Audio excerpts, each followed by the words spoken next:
Di pinggiran kota intrusi yang bising, Sari hidup sederhana sebagai penjaga toko fotokopi kecil. Hidupnya datar dan penuh perhitungan agar cukup makan hingga akhir bulan. Suatu malam hujan, ia menemukan seorang pria pingsan di depan ruko.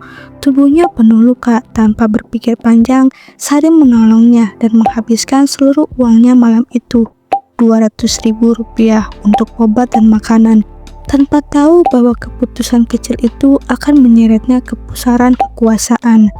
Keesokan paginya, pria itu menghilang, meninggalkan jam tangan mahal yang tak sempat ia ambil. Beberapa hari kemudian, Sari justru dijemput paksa oleh orang-orang bersetelan hitam dan dibawa ke gedung perusahaan raksasa.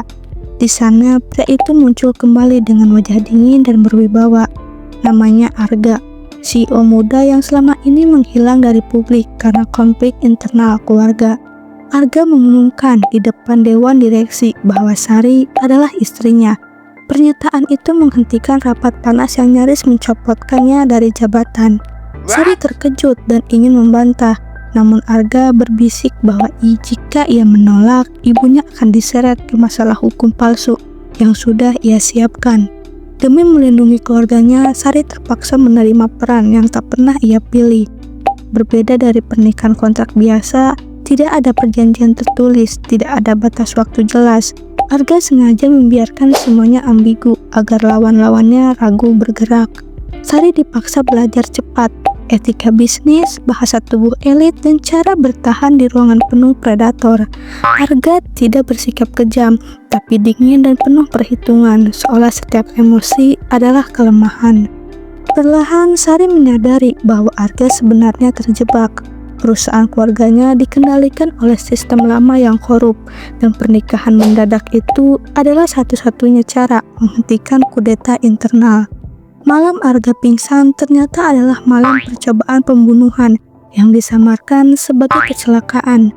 Sari mulai mengerti bahwa Rp200.000 itu bukan bantuan biasa, melainkan alasan Arga masih hidup. Masalah muncul bukan dari cinta lama, melainkan dari dokumen rahasia yang tiba-tiba bocor ke publik.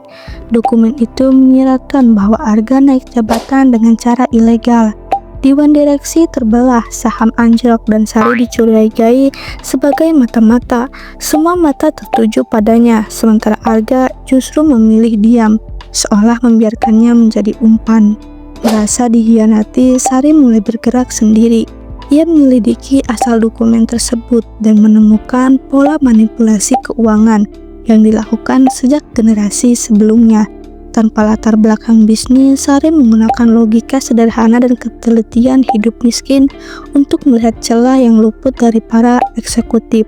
Perlahan, ia menemukan dalang sesungguhnya. Twist besar terungkap saat Sari menyadari bahwa nama ayahnya tercantum dalam arsip lama perusahaan Arga. Ayah Sari pernah menjadi pegawai keuangan yang dijadikan kambing hitam dan meninggal dengan tuduhan korupsi. Uang Rp200.000 yang ia gunakan malam itu ternyata berasal dari amplop lama peninggalan ayahnya. Uang yang berhubung langsung dengan keluarga Wijaya. Sari sadar pernikahan mereka bukan kebetulan. Ia berada di pusat lingkaran dosa masa lalu keluarga Arga. Saat ia menghadapi Arga, pria itu memilih melindunginya dengan cara paling kejam, menceraikannya secara terbuka dan menyatakan Sari tidak tahu apa-apa. Reputasi Sari hancur, namun ia selamat dari incaran orang-orang berbahaya. Setelah pergi, Sari hidup kembali sederhana, namun tidak lagi polos. Ia mengumpulkan bukti-bukti lama, menyusun kebenaran yang terpecah. Di saat bersamaan, perusahaan Arga semakin terpuruk karena kejahatan masa lalu mulai terbuka satu persatu. Arga sadar satu-satunya orang yang bisa menyelamatkan segalanya adalah wanita yang ia buang demi melindunginya. Arga mendatangi Sari tanpa status CEO, tanpa kekuasaan. Ia mengakui bahwa sejak awal Sari bukan pion, melainkan kunci. Sari menolak langsung membantu. Ia tidak ingin cinta atau rasa kasihan menjadi alasan. Ia hanya mau satu hal, kebenaran tentang kematian ayahnya dibersihkan. Arga setuju, meski itu berarti menghancurkan reputasi keluarganya sendiri.